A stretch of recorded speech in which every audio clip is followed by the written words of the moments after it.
Siyam kami magkakapatid, panganay po ako. Isa po akong high school graduate. Talagang super hirap kasi isa lang yung nagtatrabaho sa amin, yung father ko, as a cook. Nung nag-aaral ako ng high school, pinilit ko na magkaroon ng pagkakitaan yung time na yon, yung pa-ending, para lang po meron akong pera, pang tuition, lahat ng oportunidad, basta kaya ko, ginagawa ko. Tapos, yung pangawalo kong kapatid, nagkasakit, sa hirap ng buhay, hindi namin napagamot. So, namatay siya. Tapos po, yung pangsyam naming kapatid, ganun din po ang sakit. And yung time na yun, 14 years old na po ako noon. Hindi ko hayaan na wala akong magagawa. Kaya, na-push po ako magtrabaho para patunayan sa sarili ko na meron akong ginagawa bilang kapatid. Marami sila magkapatid. Hindi kaya ng papa nila. Gampanan ng silang magkapatid. Kaya hindi nakapag-aral. Hindi nakatapos. Dahil hindi na po sila kaya ng papa nila sa dami nila. Tapos isa pa po. Binigyan pa ng sakit yung bunso nilang kapatid. Hindi ko na naisip na i-enjoy yung pagkabata ko, na mag-enjoy, maglaro. Iniisip ko talaga yung time na yun, magtrabaho, at the same time kumita, makatulong sa pamilya. Kaya bata pa lang ako, talagang kumakayod na po talaga ako sa sarili ko. Nagtrabaho ko bilang as a construction worker.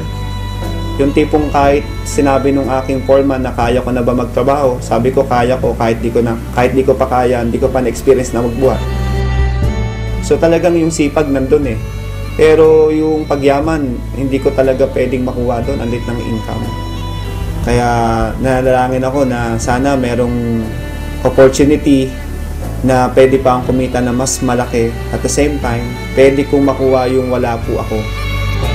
Thankful po ako kasi merong oportunidad ng Royal Business Club na isang katulad ko, posible na magtagumpay sa buhay, na yung nakukuha ng mga professional na magkaroon ng magandang buhay, pwede sa Royal. Ito po ang magbibigay sa akin ng chance na pwede kong maabot yung mga pangarap ko sa buhay. Binigyan po ako ng chance na makita po ang Royal para po makuha ko po yung mga pangarap ko na magkaroon ng magandang buhay. Hindi naman ganun kadali ang lahat. Yung mga kakilala ko ayaw maniwala sa akin. Yung mga hindi ko kakilala, sila yung ina-approach ko sa Royal. Kung nasan po ako, diba, sumakay ako ng bus, sumakay ako ng jeep, kumain ako. Tapos lagi po ako merong flyers. Talagang sabi ko, okay lang to. Talagang ginagawa ko na lang siya as a challenge para sa akin. Hanggang dumating sa time na merong taong naniwala sa akin. Ang maganda po doon, nakita nila yung pakisama ko. At ayun po yung naging dahilan para po gawin nila ang Royal. Nandun po talaga yung sinseridad ko na tulungan sila para po magawa nila yung tama yung negosyo ng Royal. Kaya yung nagsisimula po ako, yung unang mga naniwala sa akin, yun po talaga yung unang tinulungan ko at hindi ko pinabayaan na hindi sila maging successful para po makuha nila yung mga pangarap nila sa Royal.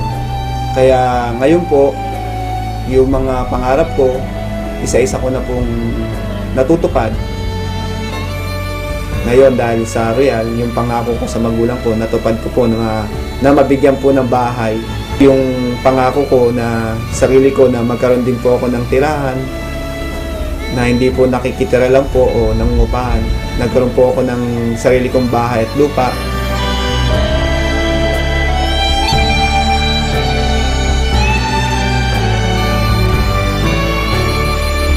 Dati, ang higaan ko, papag, kawayan.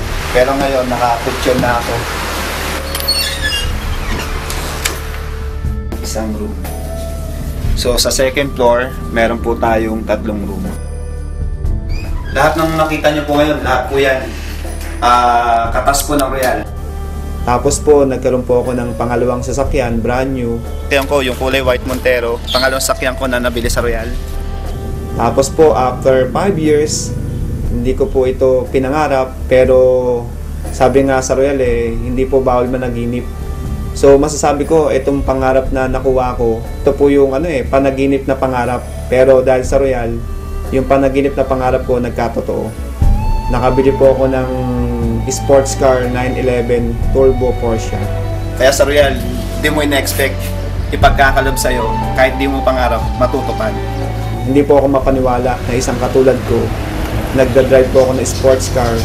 Kaya thankful po ako sa Royal, sa Panginoon, kasi binigyan po ako ng magandang resulta. Sila po yung may dahilan o may plano po neto, bakit ko po nakuha ito. Ang laki ng kita ko na binibigay sa akin ng Royal, na imposible po sa labas na pwede kong kitain yun. Kaya yung mga pangarap ko, sa loob ng 5 years may get, talagang lahat po natupad ko na po. So maganda doon, kumikita ka na sa mga products. The end of the year, bibigyan ka pa ng Royal ng profit sharing. So nakakatuwa, binigyan pa ako ng 142,998. Yan, tapos ito po yung mga ticket ko sa Europe. Tapos yung sa taas po is South America. Ayan po yung travel namin sa Brazil. Ngayon lang po nangyari sa buhay ko to na makapunta ng iba't ibang bansa. Hindi po para magtrabaho, para lang po magbakasyon at sightseeing, mag-enjoy. Papunta na kami Barcelona! Kakaiba. First time makapunta sa Madrid. Discover Madrid. Pantay-pantay sa Royal, na kahit high school graduate lang po ako, pwede kang maging top earner. Noong 2009, overall, naging top 1 po tayo. And 2010, naging top 1 uli.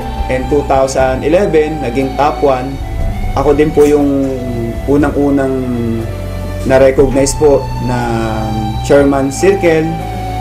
At ako rin po yung kauna-unahan din po na nakapasok din po sa Movers and Shakers. We know today that it is Mr. Arnel Salazar who made it first in the Movers and Shakers circuit. Para sa lahat, at lalo na sa mga katulad ko rin, tuloy lang kayo sa ginagawa natin sa Royal. Pagsipagan lang natin kasi naniniwala ko na sa Royal Business Club na po tayo. Ito na po yung right vehicle. Darating po yung time, magugulat na lang po kayo, nandyan na lahat po yung pangarap natin. Sa lahat ng ginagawa natin, sa lahat ng paghihirap na ito, bandang dulo, expect nyo, meron din pong naghihintay na magandang resulta.